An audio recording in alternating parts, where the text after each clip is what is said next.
Are you ready for Q&A time with the coach? It's me, Life Coach Jessica. Let's go. Hi, so it's time for another Q&A. So today's question comes from Atlanta, Georgia. Thank you, Atlanta. So the question is, what are my top three tips for keeping passion and intimacy alive? So thank you again for this question. So here's what I've got for you. So the first one is to ignite that passion from time to time. So one of the biggest reasons that long-term relationships lose or kind of diminish some of that passion and that chemistry and that fieriness is because it's not really new anymore. And this isn't a default of the love or the connection that you have. This is a biological kind of factoring of our brain. If it's not new, it's not producing some of those excitement hormones. It's not engaging parts of the chemistry and the mind that say, oh, I really want to dive full into this because I don't know what to expect.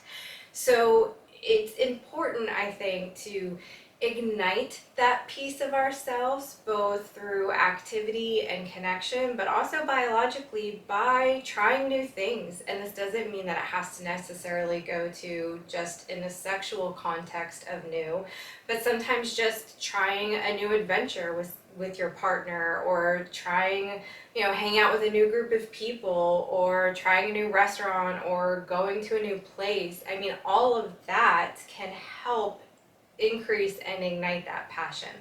So that's the first one.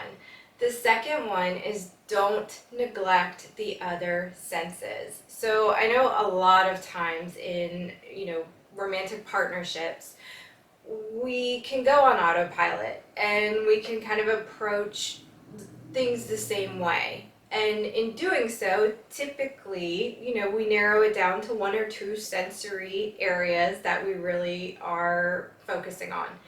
And I think that's a mistake for couples to make. I think it's really important to ignite as much or all of the senses that you can. So the intellect, don't neglect the foreplay of the mind. That's a huge part of building passion and igniting some of that biological chemistry that helps support that passion and sustains that fire.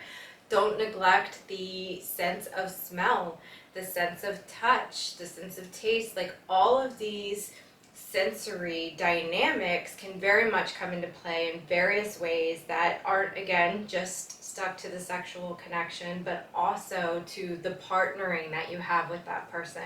So, you can ignite the sense of smell and the arousal to that just in going out for an evening, or you can ignite the sense of touch just in riding in a vehicle to a place and then not have to go to that full level of intimacy. But these are all ways to really enhance that passion. So when you actually get to that point of physical intimacy, you're bringing all of that build up into the arena as well.